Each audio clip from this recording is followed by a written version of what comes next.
Assalamualaikum warahmatullahi wabarakatuh. Saya Sekar Sumanintias dengan 50 akan mempresentasikan tentang hasil makalah yang berjudul Donor ASI dalam Perspektif Islam dan Medis.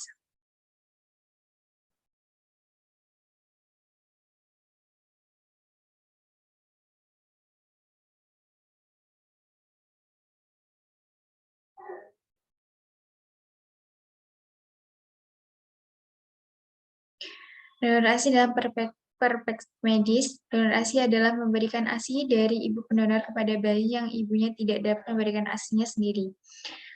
Air susu ibu atau ASI sangat bermanfaat bagi bayi. Di dalamnya terkandung nutrisi yang lengkap yang dibutuhkan bagi bayi. ASI yang diberikan nantinya pada bayi ini tidak dapat didapatkan dari ibu kandungnya, melainkan dari ibu menyusui lain. Pada dasarnya, pemberian donor ASI susu ibu untuk bayi terbilang aman, dengan catatan pemberian donor tersebut telah melalui serangkaian proses pemeriksaan atau screening untuk memastikan kebersihan dan keamanannya. Syarat donor ASI. Syarat bayi yang membutuhkan donor ASI yang pertama yaitu ibu meninggal setelah melahirkan, ibu mengidap hepatitis, ibu positif mengidap HIV atau AIDS, ibu yang sedang dalam proses pengobatan kanker, ibu dengan masalah jantung, ibu yang mengalami gangguan hormon.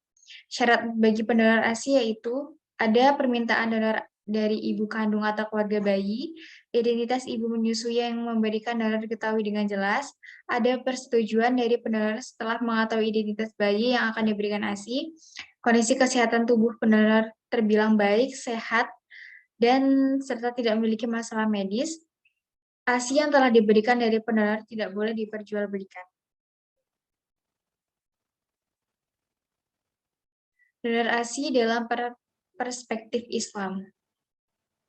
Dalam Quran Surah Al-Baqarah ayat 233 menjabarkan mengenai wajibnya seorang ibu memberikan ASI eksklusifnya selama 2 tahun atau menyerahkan anaknya dalam pengasuhan jasa ibu susuan jika mempunyai halangan dalam menyusui. Donor ASI atau dalam istilah ilmu fikih Islam disebut dengan radha adalah bentuk masdar, kata kerja tanpa zaman dari kata radha yang berarti menyusui. Dikatakan radha syahda artinya ibu menyusui susu ibu.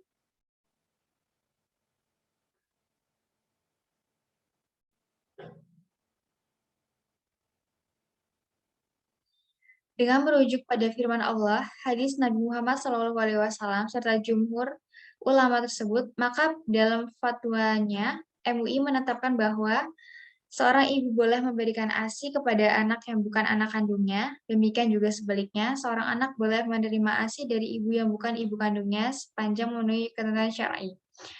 Kebolehan memberikan dan menerima ASI harus memenuhi ketentuan sebagai berikut. Yang pertama, ibu yang memberikan ASI harus sehat baik fisik maupun mental, ibu tidak sedang hamil, pemberian ASI bagaimana tidak menyebabkan terjadinya mahram, haramnya terjadi pernikahan akibat radha persusuan.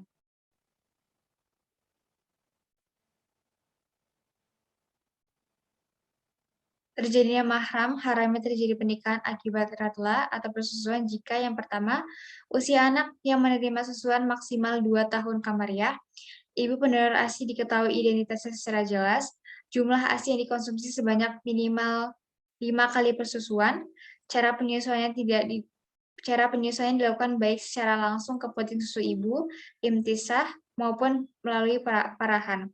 ASI yang dikonsumsi anak tersebut mengenyangkan. Hikmah dari donor ASI adalah Allah Subhanahu wa Ta'ala memberikan kasih sayang kepada kita semua dengan perluas wilayah kekerabatan kita dengan memasukkan keluarga persusuan. Sebagian badan anak yang disusui terbentuk dari susu wanita yang menyusuinya, sehingga dia mewarisi sifat dan akhlak wanita tersebut, seperti yang diwarisi oleh anak kandungnya sendiri. Hikmah donor ASI sebanyak 5 kali di persusuan adalah yang pertama dapat menimbulkan perasaan saling kasih sayang antara keduanya, yang kedua dapat menumbuhkan daging dan tulang bagi si bayi. Maka dapat dipahami bahwa susuan kepada sang anak tidak hanya sekedar memberikan air susu, akan tetapi di dalamnya terdapat rasa kasih sayang yang mendalam tersalurkan kepada sang anak sebagaimana rasa kasih sayang ibu terhadap anak kandungnya sendiri. Jadi kesimpulan isi tersebut adalah Donor ASI adalah hal yang diperbolehkan dalam Islam, tetapi dengan syarat-syarat dan kondisi di mana mengharuskan seorang bayi mendapatkan donor ASI.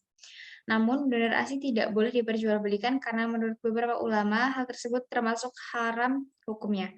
Dikarenakan ASI adalah bagian dari tubuh manusia yang tidak boleh untuk diperjualbelikan.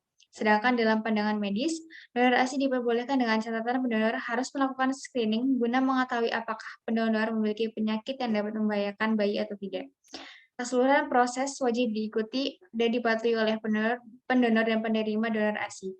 Upaya tulus untuk membantu anak orang lain untuk mendapatkan asupan ASI hendaknya dilakukan dengan selalu memperhatikan kaidah-kaidah yang berlaku.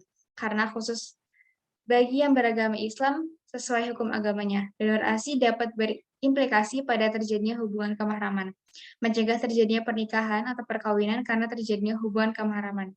Maka perlu adanya sinergitas antara lembaga pemerintah, dalam hal ini adalah Kementerian Kesehatan, Kementerian Sosial, Kementerian Dalam Negeri, dan Kementerian Agama. Itulah presentasi dari saya terkait donor ASI dalam perspektif medis dan Islam. Mohon maaf jika terdapat kesalahan. Wassalamualaikum warahmatullahi wabarakatuh.